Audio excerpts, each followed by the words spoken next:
बगल में आर्मपिट में कोई गांठ बन रही है. सो लंप इन द ब्रेस्ट और armpit, any change in skin और nipple, and any change in the size, shape, symmetry of the breast. हमें लग रहा है कि गांठ है, तो now once should be the first set of thing we should do. Immediately meet a gynecologist. या कैंसर का इंसिडेंस आप देखो, डेटा देखो, न्यूज़पेपर में पढ़ लो, सोशल मीडिया देखो, हर जगह लिख के आता है कि ईयर ऑन ईयर या डेकेड ऑन डेकेड इंसिडेंस बढ़ रहा है. राइट. और राइट इज दैट कि मैंने अपना ब्रेस्ट रिमूव करा दिया, BRCA1 की जीन थी, तो इज इट सीरियसली या उसको फ्यूचर में हो सकता था? कुछ म्यूटेशन से रिस्क ऑलमोस्ट 60% होता है, बहुत हाई हो जाता है. The first emotion when somebody comes to know that she is positive with breast cancer. It evokes a lot of stress and anxiety and fear. Loss of life का जो fair होता है ना, कैंसर वर्ड के साथ associated है, किसी को बताना नहीं पड़ता. क्या ये जनरेशंस में रन करता है breast cancer? 90% of all cancers, 90% of breast cancer specially are in families जिनमें कोई कैंसर हिस्ट्री नहीं होती. Hi everyone, I'm Dr. Garima.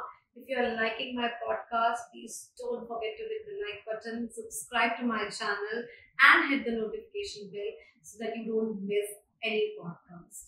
And today's podcast is about a very, very sensitive and emotional topic on breast cancer. There are a lot of myths, a lot of doubts related to this topic. So let's hear it from a breast cancer surgeon, Dr. Aditi. She will be telling us in depth from starting how to screen to the treatment plans to everything about breast cancer. Let's hear from her. Hi, Dr. Aditi. So you are a cancer surgeon. कोई cancer का नाम सुनते ही gets so emotional, and when a woman comes to know that she is positive with breast cancer, what kind of emotions they and how you motivate them and how important is for a doctor to motivate. And क्या वो motivate होते हैं इतनी easily? I really want to know the first emotion when somebody comes to know that she is positive with breast cancer. So I think मैं कई बार ना जब cancer awareness talks के लिए जाती हूँ, so I often begin my talk by asking people कि जब आप कैंसर वर्ड सुनते हैं तो what is the first word which comes to your mind. And like you rightly said, it's often an emotional reaction, ना? Absolutely, yeah. बहुत ज़्यादा stress, anxiety होती है. इनफैक्ट कई लोग तो बोलते हैं बस हमारे वी जस्ट विश कि हम या हमारे फैमिली एंड फ्रेंड्स जो हम जानते हैं लोगों को, उनको कभी डील ना करना पड़े कैंसर जैसी हेल्थ क्राइसिस से. So it evokes a lot of stress and anxiety and fear. Loss of life का जो फियर होता है ना, कैंसर वर्ड के साथ एसोसिएटेड है, किसी को बताना नहीं पड़ता. Agree. तो जब भी हम किसी पेशेंट को, इनफैक्ट आपने डायग्नोसिस की बात की कि जब उसको पता चलता है कि उसको ब्रेस्ट कैंसर हुआ है, व्हाट आई नोटिस इज कि अगर कोई पेशेंट को आप हमारी ओपीडी कोई डॉक्टर भेज दे, कोई बोल दे कि आप उनसे जाके मिल लो, वो जैसे ही पढ़ेंगे कि ये कैंसर स्पेशलिस्ट हैं, कैंसर सर्जन है, उनका चेहरा हमसे मिलने के पहले से ही they are so scared. And I understand. So I often tell people कि जैसे ही अगर हमें मतलब कैंसर के डायग्नोसिस के पहले मैं बोलती हूँ अभी कुछ कंफर्म नहीं है, let us do whatever investigations are needed depending on the case. But अगर किसी की कैंसर डायग्नोसिस होती है तो मैं सबसे पहले उनको बताती हूँ, obviously if it applies to them, that cancer does not mean loss of life. हर कैंसर लाइफ थ्रेटनिंग नहीं होता. इट्स जस्ट कि बड़ा सिंपल इलाज नहीं होता. नॉर्मली क्या होता है, किडनी स्टोन है, सिंपल मतलब ट्रीटमेंट है, गॉल स्टोन है, सिंपल ट्रीटमेंट है. इसका ट्रीटमेंट थोड़ा कॉम्प्लिकेटेड होता है, बट ट्रीटमेंट है. We just have to be patient and systematic and scientific in our approach. Right. And what's the first sign that somebody knows that मेरे को cancer है, ब्रेस्ट कैंसर है? A woman can feel, you said lumps, but a lot of time lumps हम लोग तो उसे खुद से वी कांट डिटेक्ट, कि हम लोग पैल्पेट भी कर लिया हमने, बट हम लोगों को नहीं कर पाया. And I think that is the time जब हम लोग सोचते कि नहीं ये तो कुछ नहीं है, ऐसे ही होगा, या ये पीरियड से रिलेटेड है, पीरियड्स आए हैं तब you are feeling stiffness, and we miss out, and eventually वो थोड़ा लेटर स्टेज में हमें पता चलता है.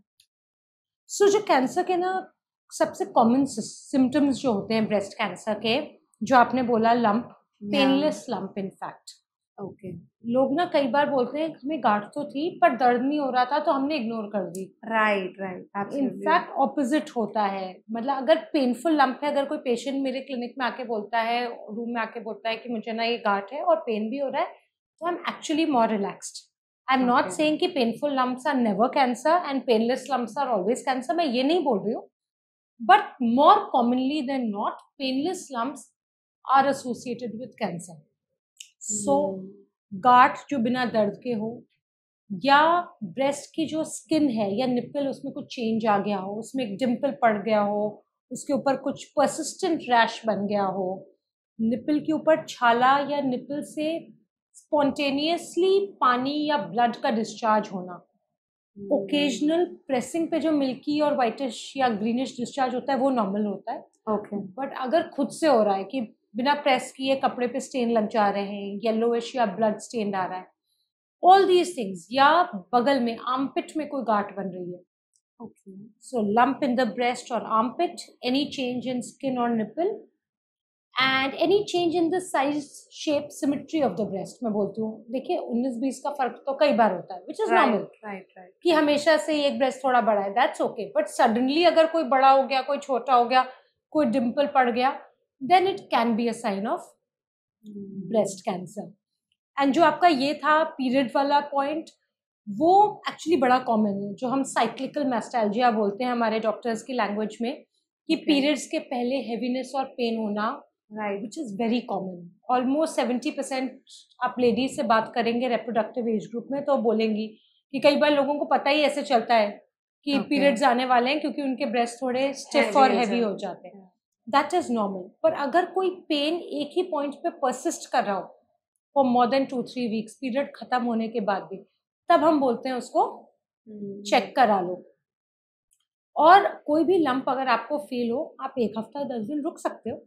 अगर परसिस्टेंट लंप है तो चेक करना ज़रूरी है। आप अपने ब्रेस्ट स्पेशलिस्ट के पास जाओ, सर्जन के पास जाओ, गायनेकोलॉजिस्ट के पास जाओ, बट गेट इट इवेल्युएटेड। वो आपके एज के हिसाब से टेस्ट बोलेंगे। एक और चीज़ जो मैं लोगों को बोलती हूँ कि 18 साल की एज से ही ना get into the habit of examining your breast. उससे जो आपने बोला ना, हमें कैसे पता कि गांठ है, क्योंकि Right. एकदम से तो पता चलेगा नहीं क्या नॉर्मल है क्या नहीं है। एग्जैक्टली, तो हम ब्रेस्ट सेल्फ एग्जामिनेशन होता है कि हम सिखाते हैं, हमारे वीडियोस भी है कि आपको अपने ब्रेस्ट ऐसे चेक करने, don't grasp it like it. I think everyone has an habit, अगर चेक करना है तो they start grasping it and they start pressing it to evaluate के है कि नहीं है lump, या कुछ सॉफ्टनेस लग रहा है या कुछ पेन हो रहा है या नहीं हो रहा, and what is the best way to do that? हाँ, तो एक तो सबसे इम्पोर्टेंट है कब करना है। तो अगर किसी के पीरियड्स आते हैं, प्री मेंस्ट्रुअल वुमेन है, तो हम बोलते हैं पीरियड्स खत्म होने के 2-3 दिन बाद, तो अपने फ़ोन में एक अलार्म लगा लो कि पीरियड्स जब खत्म होंगे उसके 2 दिन बाद मेरा अलार्म बजेगा, मैं ब्रेस्ट एक बार चेक करूँगी। इट barely टेक्स 5 मिनट्स, एक बार आदत पड़ जाए। एक बार मिरर के सामने खड़े होके, बिफोर यू शावर और something, just when you take off your clothes, एक बार मिरर के सामने खड़े होके देख लो, हाथ साइड में रख के, फिर हाथ ऊपर रख के, कि ब्रेस्ट के साइज शेप में कोई चेंज नहीं है, कहीं कोई छाला, डिम्पल, ये सब तो नहीं पड़ रहा है। और उसके बाद अपने राइट हैंड से लेफ्ट ब्रेस्ट और लेफ्ट हैंड से right breast, okay, opposite side से, and use like I said, जो आपने भी बोला कि ग्रास्प नहीं करना है, ऐसे नहीं करना है, नहीं तो आपको हर जगह लगेगा कि अरे ये तो गांठ है, फिर आप ना लोगों, मुझे तो लग रहा है गांठ है, सब टेंशन में, ऐसा कुछ नहीं है। आप आदत डालोगे ना, ऐसे थोड़ा सा प्रेशर देके साइक्लिकल मूवमेंट से चेक करो, निप्पल के आसपास से शुरू करो, एक स्पाइरल बनाते हुए आर्मपिट पे जाओ, राइट, एंड फिर ऑपोजिट हैंड से यूज करो। एंड में निप्पल को जेंटली प्रेस करो, एक बार आर्मपिट को चेक कर लो। You can do this in the standing position while you're in the shower, हल्का सा सोप लगा होता है तो हाथ थोड़ा सॉफ्ट हो जाता है, या लेट के भी हल्का सा लोशन लेके भी कर सकते हो। आदत की बात होती है, अगर आपकी आदत पड़ गई ना महीने में एक बार करने की, और अगर पोस्ट मेनोपॉजल हो तो कोई भी day of the month choose कर लो, वंस अ मंथ ही करना है, एंड कभी भी लगे कि कुछ डिफरेंट लग रहा है, ब्रेस्ट में थोड़ा बहुत गठीलापन ठीक है, पर अगर कोई गांठ है, कुछ चेंज है, तो जरूर चेक करवाओ। अगर अब हमें लग रहा है कि गांठ है तो now what should be the first set of thing we should do? Immediately meet a gynaecologist? या so I would say gynaecologist में इसलिए बोलती हूँ क्योंकि जनरली सब सब लेडीज की ना गायनेकोलॉजिस्ट से कांटेक्ट होता है, फैमिली फिजिशियन या गायनेकोलॉजिस्ट। वैसे हम लोग जैसे I am a breast specialist, right, my area of focus is I am a cancer surgeon who work with breast, तो मैं बिनाइन ब्रेस्ट भी देखती हूँ, यानी कि तो ब्रेस्ट स्पेशलिस्ट से मिल लो, गायनेकोलॉजिस्ट से मिल लो। बेसिकली वो क्या करेंगे, वो एक बार एग्जामिन कर लेंगे, वो देख लेंगे कि सच में कुछ फाइंडिंग है भी कि आपको गलत लग रहा है। हम ट्रिपल असेसमेंट बोलते हैं। तो सबसे पहले हम क्लिनिकल एग्जामिनेशन करते हैं, यानी कि चेक कर लिया। फिर सेकंड चीज़ है हम कुछ इमेजिंग कराते हैं। अगर कुछ लग रहा है तो हम अंडर 40 इयर्स अगर एज है, 40 साल से कम है, तो हम एक अल्ट्रासाउंड करा लेते हैं ब्रेस्ट का। अगर 40 से ज़्यादा है तो हम मैमोग्राम करा लेते हैं। मैमोग्राम एक्सरे होता है ब्रेस्ट का, सिंपल टेस्ट। तो अल्ट्रासाउंड या मैमोग्राम एज के हिसाब से, फाइंडिंग के हिसाब से, फैमिली हिस्ट्री के हिसाब से कि घर में किसी को कैंसर है कि नहीं, रिस्क क्या है, थोड़ी हिस्ट्री ले लेते हैं पेशेंट से। एंड अगर कुछ गांठ है जो क्लिनिकली लग रही है या इमेजिंग में लग रही है, फिर हम थर्ड चीज जो है बायोप्सी, नीडल टेस्ट कराते हैं। तो ये 3 चीजें जो ट्रिपल असेसमेंट है, क्लिनिकल एग्जामिनेशन, इमेजिंग, रेडियोलॉजी और थर्ड टिश्यू डायग्नोसिस, इससे फिर हम टेस्ट करा। पर ये सब करने के लिए आपको एक स्पेशलिस्ट के पास जाना पड़ेगा। Right, and you said genetics, तो क्या ये जनरेशंस में रन करता है ब्रेस्ट कैंसर और जनरली कैंसर आल्सो? सो ये ना बड़ा इम्पोर्टेंट सवाल है, क्योंकि लोगों के दिमाग में आता है। इनफैक्ट मैं कुछ दिन पहले I was sitting at a dinner with family and किसी ने मुझे बोला कि मेरे घर में तो किसी को कैंसर नहीं है, तो आई एम सेफ है ना। ये कई लोगों को ऐसा लगता है, जबकि ये मिथ है, that's untrue. In fact, 90% of all cancers, 90% of breast cancers especially, are in families जिनमें कोई कैंसर हिस्ट्री नहीं होती। एक और चीज़ है, आज भी इनफैक्ट वो पेशेंट मुझे बोल रहा था, मैंने जैसे ही पूछा फैमिली हिस्ट्री है कोई, मैं लंप के लिए चेक कर रही थी, तो बोलते हैं नहीं, मदर की साइड कुछ नहीं है। उनका सिर्फ मदर के साइड की फैमिली हिस्ट्री इंपॉर्टेंट नहीं होती, जीन्स तो हम दोनों तरफ से इनहेरिट करते हैं। So it's your father's history, father's families history also which is important. So both side की हिस्ट्री इम्पोर्टेंट होती है। तो अगर फैमिली हिस्ट्री है तो आपको और सतर्क रहना है। By family history I mean कि आपके जो ब्लड रिलेटिव्स हैं, राइट, आपके पेरेंट्स, आपके सिबलिंग्स, आपके मटर्नल या पटर्नल अंकल्स आंट्स, तो आप एक तरफ मामा मौसी ले लिया, एक तरफ बुआ चाचा, इन लोगों को ले लिया, ग्रैंड पेरेंट्स, नाना नानी, बाबा दादी, and first cousins. Okay, anyone related to you by blood. In-laws का कोई रिलेशन नहीं है आपके ब्लड से, वो तो डिफरेंट फैमिली हो गई। अगर किसी भी फैमिली में 2 और मोर मेंबर्स को breast, ovarian, pancreatic, prostate cancer, male breast cancer, ये सब कैंसर्स अगर हुए हैं, और स्पेशली अगर कम एज पे हुए हैं, अंडर 60 हुए हैं, तो इट इज़ बेटर कि आप थोड़ा सा कॉशियस हो जाएं और अपने डॉक्टर से बात करें कि क्या कुछ जेनेटिक इवैल्यूएशन की आपको ज़रूरत है कि नहीं। But again like I said, सिर्फ 5 to 10% कैंसर्स जेनेटिक होते हैं, 90% कैंसर्स में कोई फैमिली हिस्ट्री नहीं होती। So next time I want to ask you कि व्हाट इज द रीजन के कैंसर हो जाता है किसी को भी? अब ऑटो इम्यून कहेंगे या फिर आजकल बोलते हैं हर चीज़ में कैंसर है, कि पानी मत पियो बॉटल से, प्लास्टिक बॉटल से, उससे कैंसर हो जाएगा, एयर फ्रायर मत यूज़ करो कैंसर हो जाएगा। There is so much information out there and I think cancer के मामले में सबसे ज़्यादा डराते हैं। एंड अल्कोहल कोई नहीं बोलता, हाँ, क्योंकि कन्वीनियंट नहीं है ना, कन्वीनियंट नहीं है, हेल्थ बाकी सब चीज़ में कैंसर है। So what's your take on that कि कैंसर ये कैसे, मतलब इतना ज़्यादा, and it's very increasing also these days. Are all these factors also responsible for having cancer? Yes. So you're right. Like cancer का इंसिडेंस आप देखो, डेटा देखो, न्यूज़पेपर में पढ़ लो, सोशल मीडिया देखो, हर जगह लिख के आता है कि ईयर ऑन ईयर या डेकेड ऑन डेकेड इंसिडेंस बढ़ रहा है। राइट। और वेस्ट में तो काफ़ी बढ़ा हुआ है। इंडिया बिकॉज डेवलपिंग कंट्री है, we are on that track, हमारे यहाँ और भी तेज़ी से बढ़ रहा है। वेस्ट में क्योंकि एक पर्टिकुलर लाइफस्टाइल और एनवायरनमेंट में ऑलरेडी है, वहाँ पे इनफैक्ट ग्रोथ थोड़ी कम हो गई है, पर India and all developing countries में जहाँ लाइफस्टाइल चेंजेस ज़्यादा हो रहे हैं, वहाँ बढ़ रहा है। सो मैंने बोला 5 to 10% जेनेटिक है, तो 90% क्यों है? हाँ, अब वो उसका हमारे पास कोई क्लियर आंसर नहीं है.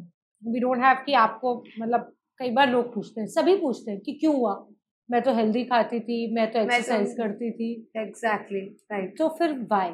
सो I don't have a direct answer, science does not have a direct answer.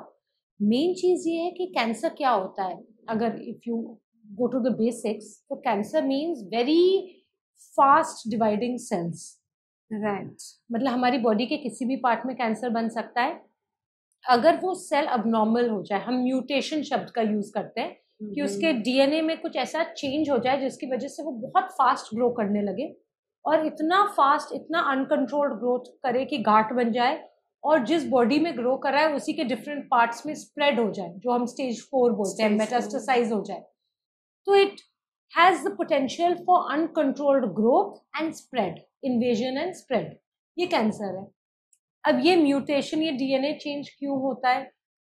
तो आप अगर वो लिस्ट पढ़ोगे जो हम बात कर रहे थे, एक ना IARC, एक इंटरनेशनल एसोसिएशन है फॉर रिसर्च अगेंस्ट कैंसर, तो वो पॉसिबल कार्सिनोजेन्स यानी कि कौन से प्रोडक्ट्स कैंसर का रिस्क बढ़ाते हैं उसकी लिस्ट निकालती है.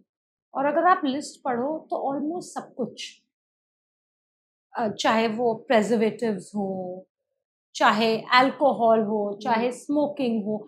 अल्कोहल एंड स्मोकिंग, टोबैको, चाहे वो खाने वाला हो या स्मोकिंग हो, ये तो सबसे नोन कॉजेज है. Non causes. राइट. राइट. सबसे टॉप आल्सो. टॉप कॉजेज है. इंडिया में तो अभी भी इतनी अवेयरनेस के बाद भी च्यूएबल टोबैको का इंसिडेंस बहुत है. यस. हर जगह लिखा होता है, हर मूवी के पहले दिखाते हैं, पर तब भी लोग करते हैं. पर that is the number 1 preventable cause, because उससे ये सेल्स में म्यूटेशन होता है जिससे माउथ का कैंसर, लंग का कैंसर और बहुत सारे और कैंसर्स होते हैं. अल्कोहल, आपने बड़ा अच्छा किया यू ब्रॉट दैट अप, क्योंकि पहले ना बहुत सारा डेटा आता था, लोग भी बोलते थे 1 glass of wine is safe ना, कि it's good for the heart. But अब तो डेटा ये कहता है, और बहुत क्लियर डेटा आ गया है, कि even in small quantities alcohol is dangerous. No amount of alcohol is safe. Right. Breast cancer जो हमारा एरिया है, ब्रेस्ट कैंसर में अल्कोहल का डायरेक्ट लिंक देखा गया है. इनफैक्ट टोबैको का उतना नहीं देखा गया है जितना ब्रेस्ट कैंसर के लिए, अगर मैं स्पेसिफिकली बात करूं तो अल्कोहल का देखा गया है. तो ये सब चीजें, चाहे वो अल्कोहल हो, टोबैको हो, ओबेसिटी, वेट गेन का बहुत बड़ा रिस्क है. जो मैं लाइफस्टाइल की बात कर रही थी ना, आजकल क्या हो रहा है, सबकी लाइफस्टाइल सेडेंटरी हो रही है, सबके डेस्क जॉब्स हैं, सब या तो लैपटॉप पे लगे हुए हैं या फोन पे लगे हुए हैं, एंड एक्टिविटी कम है. जंक फूड का इंटेक हाई है, शुगर का इंटेक हाई है, फ्राइड चीज़ों का, पैकेज्ड प्रेजर्वेटिव्स का इंसिडेंस हाई है. उससे वेट गेन होता है, and weight gain has been shown, मतलब we call it the second tobacco. मतलब जैसे टोबैको की वजह से ना इतने सारे कैंसर्स हुए हैं और होते भी आ रहे हैं. राइट. ओबेसिटी और वेट गेन से ब्रेस्ट का cancer, colon, large intestine, uterus का कैंसर, बहुत कैंसर्स रिलेटेड है. तो इसलिए मैं सबको ये बोलती हूँ कि बाकी सब चीजें तो आप जैसे बॉटल्ड वाटर एंड ऑल के लिए आप बियॉन्ड द पॉइंट कुछ नहीं कर सकते. यस. मतलब I can not tell you कि आप सब कुछ नेचुरल कंज्यूम करो. It's not practically possible. At least not now. It's not possible. आप minimum consumption of packaged and processed चीजें करिए. Focus on a healthy diet, focus on exercise, and say no to tobacco and alcohol, and that should keep you safe. आपका risk zero नहीं होगा पर लो हो जाए. Are there different types of breast cancers also, or is one type? नहीं, different types होते हैं. तो जो मैंने आपको बात बताई, बायोप्सी हम करते हैं. तो बायोप्सी से सिर्फ हमें ये नहीं पता चलता है कि ये कैंसर है कि नहीं, वो हमें टाइप्स भी बताता है. तो बहुत सारे टाइप्स होते हैं, कि डक्टल है कि लोबुलर है, ग्रेड्स होते हैं. फिर उसमें भी ना, अगर आप कभी भी किसी कैंसर पेशेंट की रिपोर्ट, ब्रेस्ट कैंसर की रिपोर्ट पढ़ो, तो उसमें 3-4 मार्कर्स होते हैं. Oestrogen receptor, progesterone receptor, HER2 neu, Ki-67, ER-PR, HER2, Ki-67. इन चारों के बेसिस पे वो हार्मोन पॉजिटिव या HER2 पॉजिटिव या ट्रिपल नेगेटिव टाइप का ब्रेस्ट कैंसर में क्लासिफाई होता है. और आजकल हम सब जो ऑन्कोलॉजिस्ट हैं, कैंसर स्पेशलिस्ट हैं, हम ट्रीटमेंट सिर्फ कैंसर डायग्नोसिस पे नहीं करते, हम कैंसर की टाइप और स्टेज पे करते हैं. तो इसीलिए बायोप्सी कहाँ से कराई गई है, अच्छा लैब है, रिलायबल रिपोर्टिंग है, स्टेजिंग कैसे की गई है, क्या टेस्ट किए गए हैं, उसके हिसाब से हम हर स्टेज हर टाइप का ट्रीटमेंट में फ़र्क होता है। And how you describe staging of cancer? Like stage 1 is just you got to know. It's like that? या सो जो स्टेजेस हैं सारे सॉलिड कैंसर्स की जनरली 1 to 4 होता है। कई Right. बार आपने सुना होगा किसी ने बोला उनको थर्ड स्टेज हो Third. गया, उनको 4। तो stage 1 like you said is generally very early cancer. Right. Generally stage 1 cancer तो तब पता चलते हैं या तो किसी को बहुत छोटी 2 सेंटीमीटर से कम की भी लंप हो। स्टेज में इंडिया में अभी भी कम लोग आते हैं। Right. वेस्ट में जबकि आप देखो तो 70% कैंसर स्टेज 1 या 2 में पकड़े में जाते हैं। इंडिया में अभी भी हम 3rd and 4th stage cancer detect कर रहे हैं क्योंकि अवेयरनेस नहीं है। Awareness. लोगों को पता ही नहीं है, टेस्टिंग नहीं होती तो पता ही नहीं चलता। But stage 1 is very early. Breast के लिए बात करूँ तो मतलब बहुत ही छोटा है, 2 सेंटीमीटर से कम है, कहीं स्प्रेड नहीं हुआ है। स्टेज 2 थोड़ा और बड़ा हो गया है, 2 to 5 सेंटीमीटर है, या थोड़े से आर्मपिट में। ब्रेस्ट कैंसर ना बगल के नोड्स, आर्मपिट के नोड्स में जा सकता है। वहाँ बस पहुँचा ही है। कुछ टाइपिंग जो मैंने टाइप्स की बात की उससे भी स्टेज 1 and 2 में थोड़ा फर्क होता है कि कौन सा टाइप है। स्टेज 3 होता है कि थोड़ा और बड़ा हो गया है, स्किन की तरफ चला गया है, या आर्मपिट के नोड्स बड़े हो गए हैं, या बगल में एक इंटरनल मेमोरी लिम्फ नोड्स होते हैं जो आपके ब्रेस्ट बोन के बगल में होते हैं, तो थोड़ा लोको रीजनल स्प्रेड हो गया। और स्टेज 4 होता है जो थोड़ा, जिसको मेटास्टैटिक डिजीज बोलते हैं, कि वो बाकी हिस्सों बॉडी के, चाहे वो लंग हो, लिवर हो, बोन्स, ब्रेन, कहीं और चला गया। स्टेज 4 में हम क्योर नहीं कर पाते हैं, बट स्टेज 1 2 3 तो क्योरेबल। And हर स्टेज में chemotherapy, surgery, radio, everything is needed? No, ऐसा नहीं है। इनफैक्ट स्टेज 1 में अगर बहुत अर्ली पकड़ में आ जाए किसी का कैंसर और टाइप फेवरेबल हो, हार्मोन पॉजिटिव टाइप का, ल्यूमिनल टाइप हम बोलते हैं, ल्यूमिनल टाइप का अर्ली ब्रेस्ट कैंसर हो स्टेज 1 2, तो कई बार हम कीमो से बच सकते हैं। सिर्फ सर्जरी की ज़रूरत होती है। अगर ब्रेस्ट बचा के सर्जरी की है तो रेडिएशन की ज़रूरत होती है, नहीं तो only surgery and hormone therapy की ज़रूरत पड़ती है। कुछ मेडिसिन देते हैं 5 to 7 ईयर्स के लिए। अगर थोड़ा एडवांस्ड है, स्टेज 2 स्टेज 3 है, या कुछ टाइप्स का है, ट्रिपल नेगेटिव या HER2 पॉजिटिव, तो कीमो और सर्जरी दोनों की ज़रूरत होती है। रेडिएशन के अपने क्राइटेरिया हैं कि नोड्स इन्वॉल्व हैं कि नहीं, साइज क्या है, एक्सेट्रा, ब्रेस्ट बचाया है कि नहीं। स्टेज 4 में हम जनरली सर्जरी अवॉइड करते हैं। अगर कहीं और स्प्रेड हो गया है तो फिर लोकल ऑर्गन निकालने का इतना मतलब नहीं है। तो स्टेज 4 में बहुत ही फ्यू केयरफुली सिलेक्टेड केसेस में हम सर्जरी करते हैं। उसमें फिर हम कीमो, रेडिएशन, आजकल इम्यूनोथेरेपी, हार्मोन थेरेपी सबसे मैनेज करते हैं। बाकी स्टेज 1 to 3 में जनरली सर्जरी की तो ज़रूरत पड़ती है, chemo, targeted immuno, depending on the type. And वो किस केस में करते हैं कि पूरी कंप्लीट ब्रेस्ट रिमूवल कर दिया? Because that is something very very hurtful for a lady. या सो जो हम मैस्टेक्टमी बोलते हैं, कंप्लीट ब्रेस्ट रिमूवल, वो हम करते हैं या तो कैंसर बहुत बड़ा हो, ट्यूमर का साइज बहुत बड़ा हो कि ब्रेस्ट को पूरा इन्वॉल्व कर रहा हो, या मल्टीपल ट्यूमर्स हो, मतलब सिर्फ एक गांठ नहीं है, कई गांठें हैं पूरे ब्रेस्ट में जो कैंसरस है। स्किन इन्वॉल्व है लोकली एडवांस्ड कैंसर्स में, उसमें भी इनफैक्ट अब हमारी कोशिश होती है कि हम पहले कीमो दे दें, उसको श्रिंक कर दें, फिर ब्रेस्ट बचा लें। आज की तारीख में हम ऑलमोस्ट 65 to 70% केसेस में ब्रेस्ट कॉन्जर्वेशन कर पाते हैं, यानी कि ब्रेस्ट बचा पाते हैं। बट 30% केसेस में अगर multiple diseases, multiple sites of disease है, हम रेडिएशन नहीं दे सकते। जब भी हम ब्रेस्ट बचाते हैं हमें रेडिएशन देना कंपलसरी हो जाता है। अगर किसी पेशेंट को फॉर सम रीज़न रेडिएशन नहीं दिया जा सकता है, या मल्टीपल ट्यूमर्स हैं, या बहुत ज़्यादा इन्फ्लेमेटरी या लोकली एडवांस कैंसर है, तब हमें मैस्टेक्टमी करनी पड़ती है। बट अदरवाइज अगर अर्ली स्टेज में पकड़ में आए और करेक्ट ट्रीटमेंट हो तो 70% केसेस में ब्रेस्ट बचाए जा सकते हैं। एंड इसका फेटल रेट कितना होगा ब्रेस्ट कैंसर पेशेंट्स का? सो अगर आप वेस्ट का डेटा देखें ना तो सर्वाइवल आउटकम्स बड़े अच्छे हैं। 90% plus women live for more than 5 years। And 5 years का हम कट ऑफ इसलिए मानते हैं क्योंकि अगर 5 years तक आदमी ठीक रहे तो मोस्ट प्रॉब्ली वो ठीक रहेगा। Then the chances of the cancer coming back, the chances of recurrence go down. But अगर इंडिया का डेटा अगर मैं ओवरऑल देखूं, स्टेज वाइज डिवाइड ना करूं, तो अभी भी अराउंड 60-65% है। And this is because like I said हम लेट पकड़ते हैं और लोगों का एक्सेस की भी प्रॉब्लम होती है। कुछ लोग को सही ट्रीटमेंट मिल पाता है, किसी को आजकल अभी भी ट्रीटमेंट कई बार नहीं, फाइनेंशियल इशू की वजह से, प्रैक्टिकल इशू की वजह से कभी कभी नहीं हो पाता। पर अर्ली स्टेज में अगर करेक्ट ट्रीटमेंट हो तो like I said more than 90% people will be cured and live long. 10% तो इशू है, 10 to 15%, but it depends on stage. Stage 1 में 95% होगा, स्टेज 2 में 85 to 90% होगा, स्टेज 3 में 75% होगा, और स्टेज 4 में और भी कम होगा। एंड अगर कोई लेडी जिसने she is not married, she don't have kids, उसको ब्रेस्ट कैंसर हो जाए, and will they be able to conceive, and will they be having problem in conceiving, or they will reach early menopause or something like that? So actually this is a very important point that you brought up कि cancer treatment से fertility impact होती है। Okay. अगर हम किसी भी patient को chemotherapy देते हैं तो या हार्मोन थेरेपी देते हैं तो उसकी फर्टिलिटी फ्यूचर अफेक्ट होती है।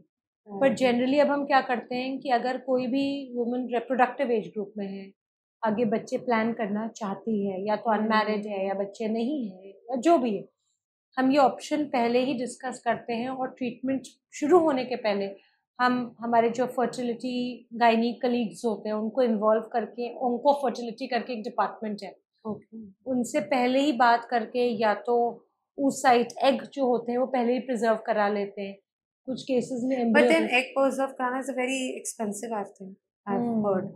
मतलब वो हर एक को तो मुश्किल होता है, यू राइट। अब जैसे गवर्नमेंट हॉस्पिटल्स में भी मैं कई बार भेजती हूँ अगर किसी को बहुत फाइनेंशियल प्रॉब्लम्स हैं, बट थोड़े तो फाइनेंशियल चैलेंजेस आते ही हैं।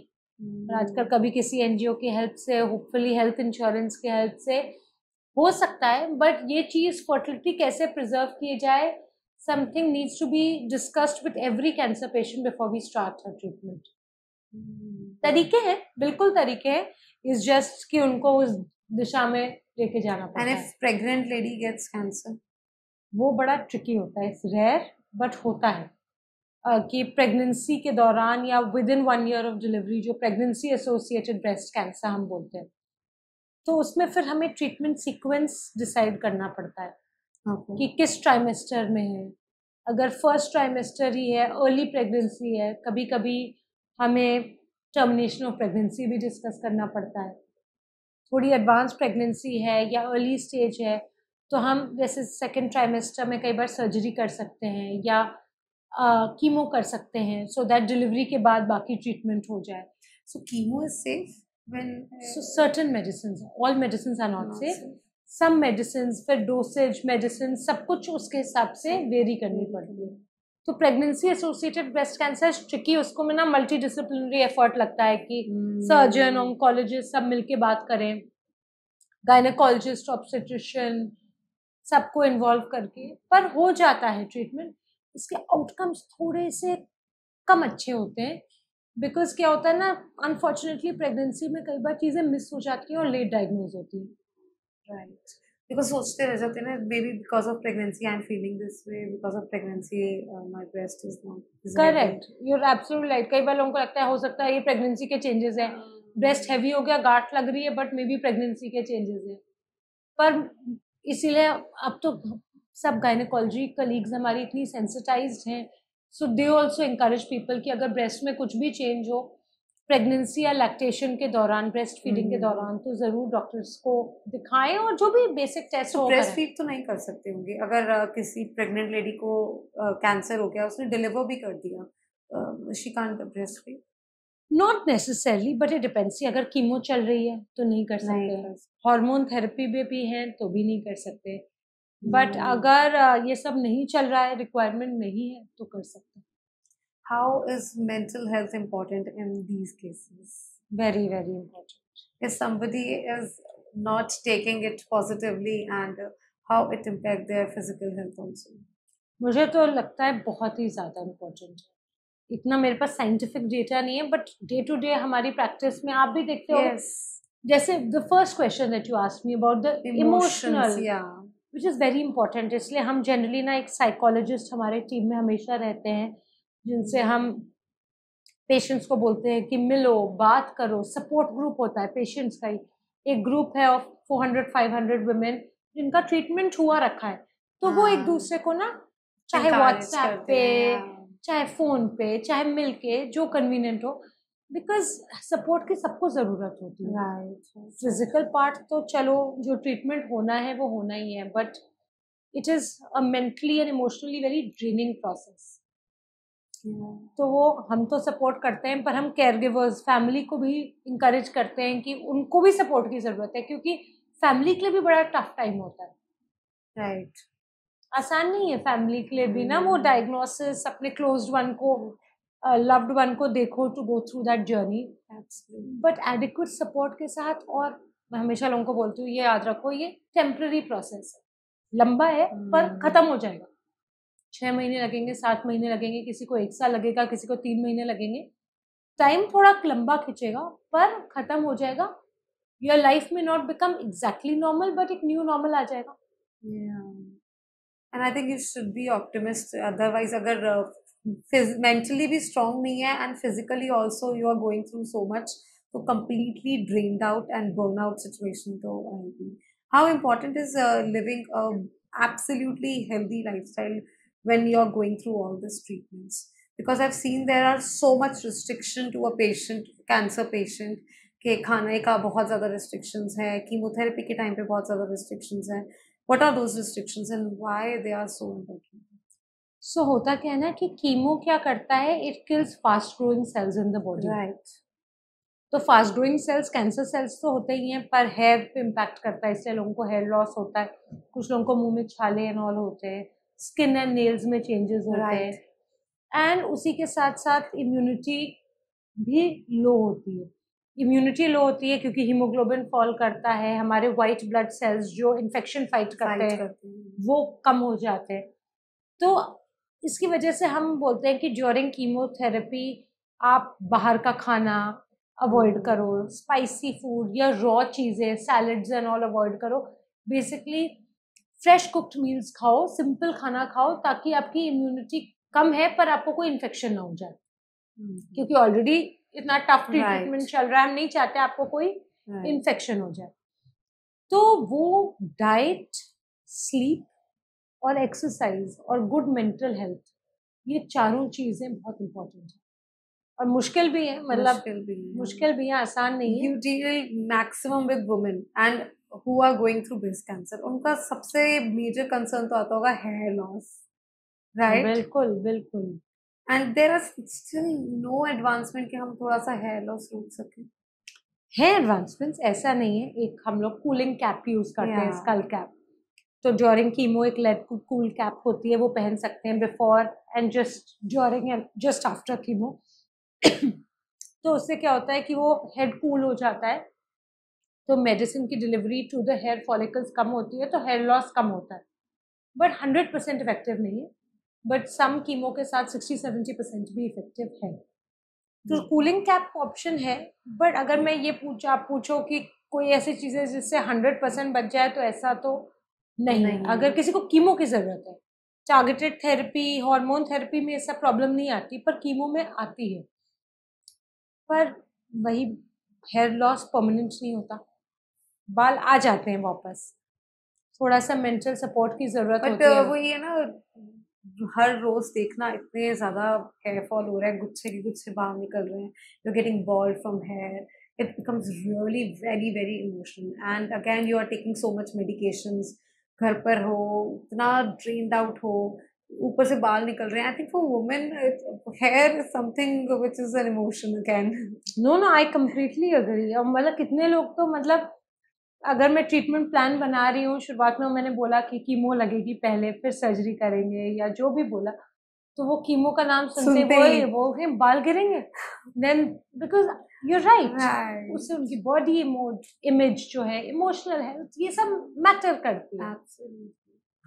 तो मैं यही जनरली बोलती हूँ कि आप कूल कैप यूज कर सकते हो, स्कार्फ्स यूज कर सकते हो, विग्स नेचुरल हेयर की बन जाती हैं, खुद के हेयर की भी बन जाती हैं। कुछ लोग कराते हैं, कुछ लोग नहीं भी यूज करते। I have seen so many women, आप लोग ने भी देखा होगा, जो या तो they decide to go bald, क्योंकि what you said is very important कि अगर आप हर रोज उठ रहे हो और देख रहे हो कि हेयर फॉल हो रहा है, वो ज्यादा ट्रॉमेटिक है।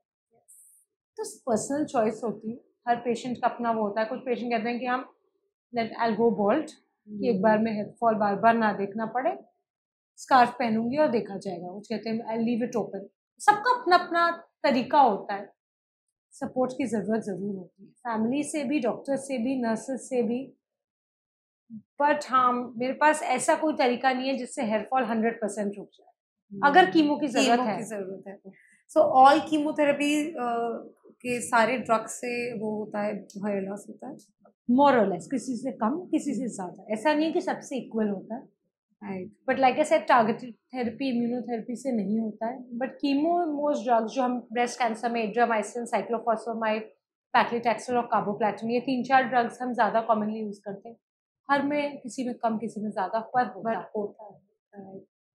अभी वो नवजोत सिंह सिद्धू की वाइफ को ब्रेस्ट कैंसर हुआ एंड उन्होंने इतना अच्छा प्रेस कॉन्फ्रेंस में बोला, इस सबसे मेरा ब्रेस्ट मतलब हम लोगों ने क्योर कर लिया।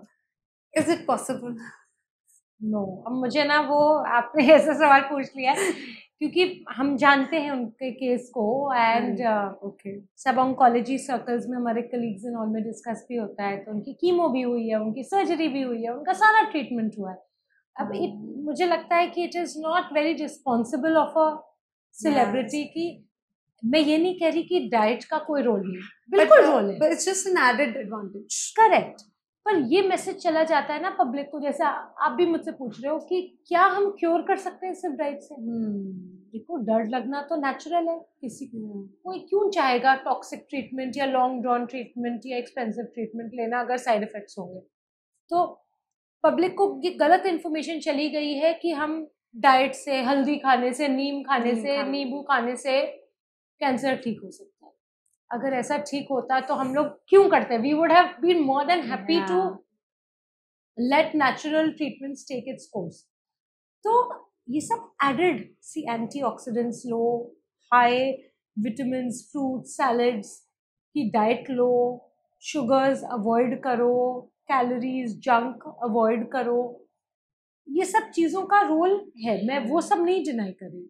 Like I said, diet, exercise, sleep, mental health, ये चारों चीजों का रोल है, बट सप्लीमेंट्री कॉम्प्लीमेंट्री रोल है।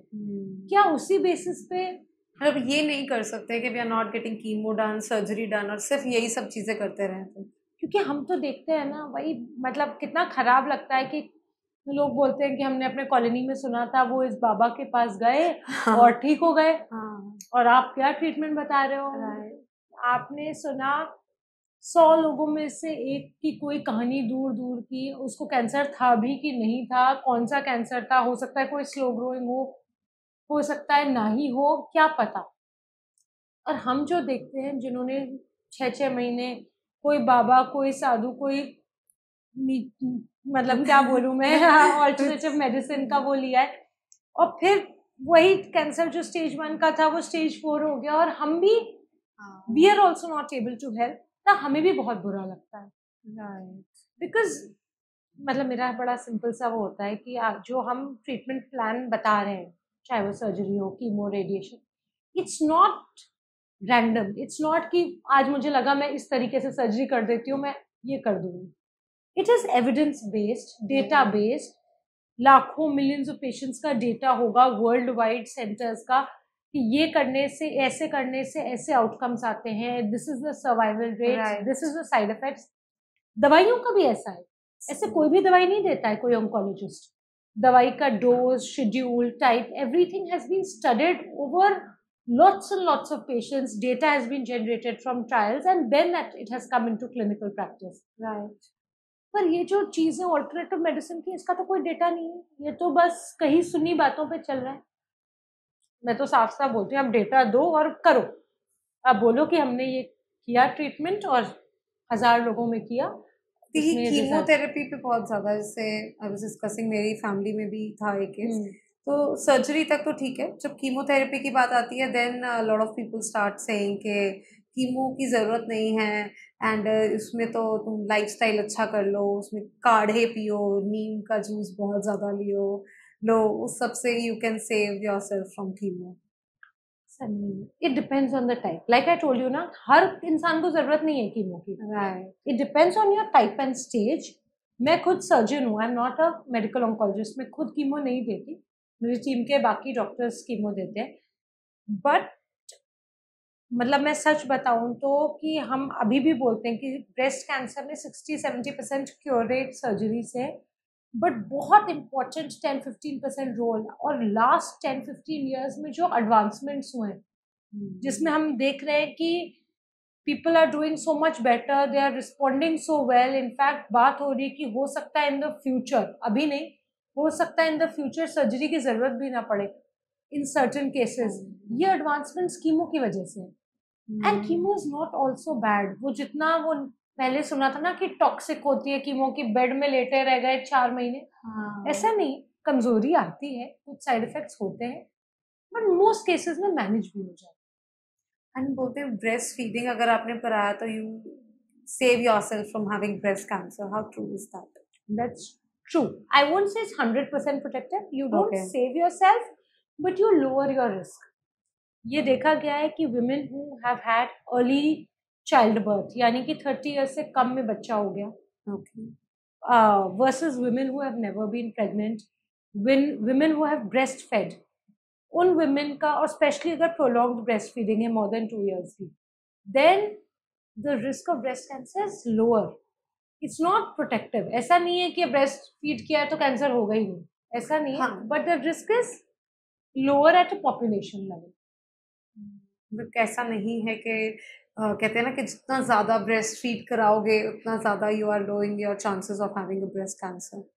सो like I said, prolong breast feeding आपका रिस्क कम करता है, आपके बच्चे के लिए भी अच्छा है. राइट. बट ऐसा नहीं है कि आप 3-4 साल 5 साल तक कराते रहोगे तो आपका रिस्क और कम होता चला जाएगा. Beyond the point it stabilize.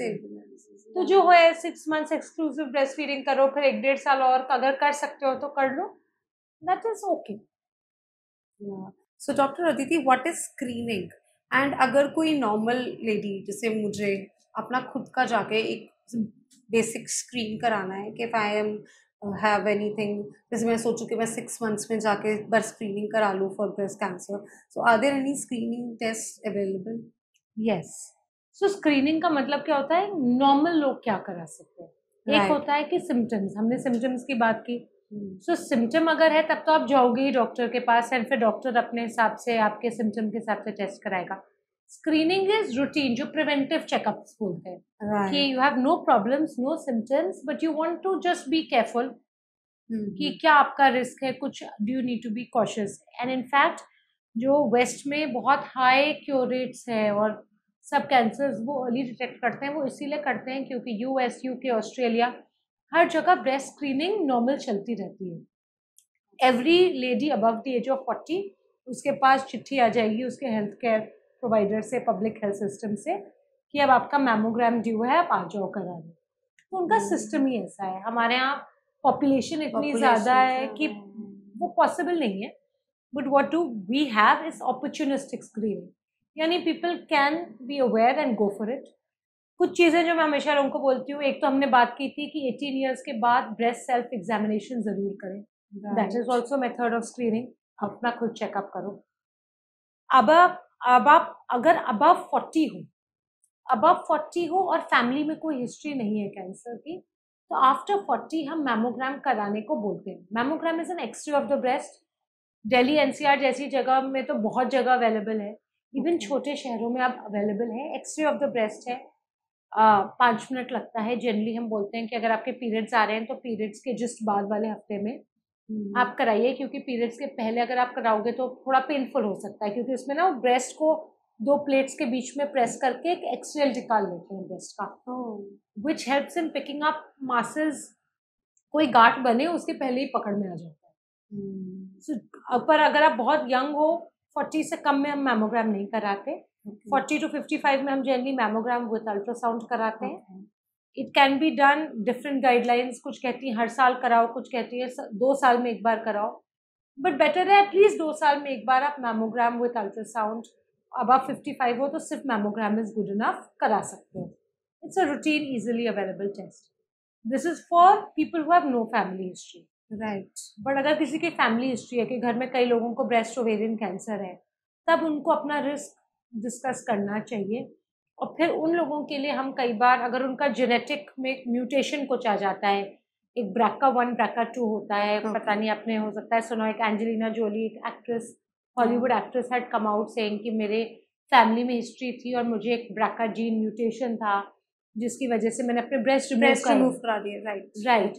तो अगर किसी के फैमिली में इतनी स्ट्रॉन्ग हिस्ट्री है कि टेस्ट में कुछ आ गया पहले, तब तो हम कई बार 25 की एज से ही स्क्रीनिंग स्टार्ट कर देते हैं।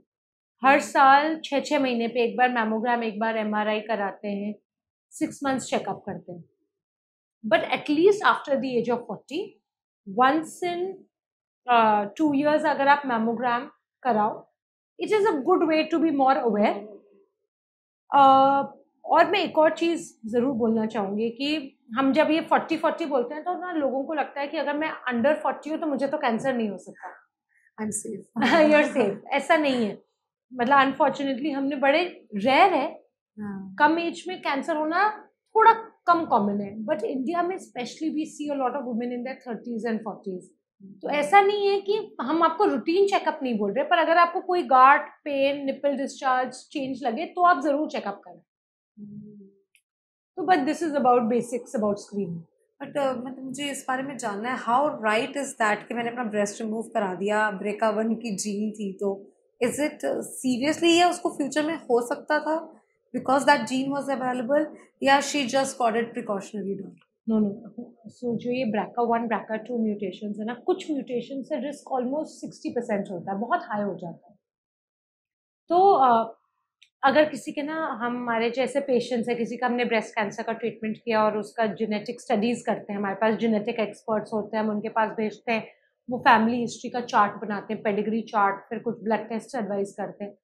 अगर हमने वो टेस्ट किया और उसमें एक जेनेटिक म्यूटेशन आया in one of these common genes, तब हम ऑप्शंस डिस्कस करते हैं पेशेंट के साथ भी और फैमिली मेंबर्स के साथ भी, जो भी फर्स्ट डिग्री रिलेटिव्स हैं, वो भी ब्लड टेस्ट करा सकते हैं टू अंडरस्टैंड देयर रिस्क। जरूरी नहीं है कि हर फैमिली मेंबर को रिस्क हो, बट टेस्टिंग अवेलेबल है, काउंसलिंग अवेलेबल है। एंड अगर आपकी म्यूटेशन आया, तब आपके पास 3 ऑप्शन होते हैं। एक है कि आप प्रोफाइलैक्टिक सर्जरी करा दो, कि आपने breast removal and plastic surgery भी करा सकते हो ताकि पता भी ना चले, that is one option. Second option is कि रूटीन सर्वेलेंस कराओ, कि हर 6 महीने पे टेस्ट कराओ, कम एज पे स्टार्ट कर दो, एंड कुछ कीमो प्रोफाइलैक्सिस, कुछ टैबलेट्स भी हैं। तो वो फिर हम ऑप्शंस, ऐसा नहीं है कि सर्जरी करानी ही पड़ेगी, पर ऑप्शन है। And you just said कि counseling कराओ. So there are any support groups or online, offlines, and how active are those in helping women with breast cancer? सो है बहुत सारे। अब आप सोशल मीडिया पे भी देखोगे, वेस्ट में देखोगे तो बहुत सारे सपोर्ट ग्रुप्स हैं, वेबसाइट्स हैं। Even in India, like I told you, हमारे पेशेंट्स का एक अपना हमारे हॉस्पिटल में ही सपोर्ट ग्रुप है। पैन इंडिया भी कुछ ग्रुप्स हैं। कुछ हैं जिसमें सिर्फ पेशेंट्स हैं, कुछ में हैं जिसमें पेशेंट्स एंड डॉक्टर्स दोनों हैं, किसी में हम साइकोलॉजिस्ट को इन्वॉल्व ज़्यादा करते हैं। सो उससे क्या होता है ना, like I said, you get information and help from each other, and लगता है कि जब इन्होंने कर लिया तो शायद मैं भी कर लूंगी, हिम्मत रखूंगी। तो सपोर्ट ग्रुप्स है। गाइडलाइंस भी, पेशेंट गाइडलाइंस बहुत है, क्योंकि पेशेंट के दिमाग में इतने क्वेश्चंस होते हैं, और गूगल पे इंफॉर्मेशन कुछ सही है और कुछ बहुत गलत भी है। एग्री। मतलब कई बार तो एक आदमी डर जाए पढ़े तो कि बस अब क्या ही होगा मेरे साथ। एब्सोल्युटली। तो बहुत सारे, हम कई बार पेशेंट्स को खुद ही मैं बता देती हूँ कि ये पेशेंट गाइडलाइंस है, आप ये पढ़ सकते हो, because it's natural to want to know more and to understand. तो बहुत सारे हेल्प्स हैं, वो मैं लिंक भी आपके साथ शेयर कर सकती हूँ। I think you have given us a lot of insight about breast cancer, and I think people will understand. If somebody has suffered from is going through this stage, you'll get a lot of good knowledge and an insight of how we can handle this tough situation. Thank you so much, Doctor. Thank you. It's been my pleasure. I just hope कि information लोगों के पास पहुंचे and it helps them. Yes. Thank you so much. Thank you. Thank you.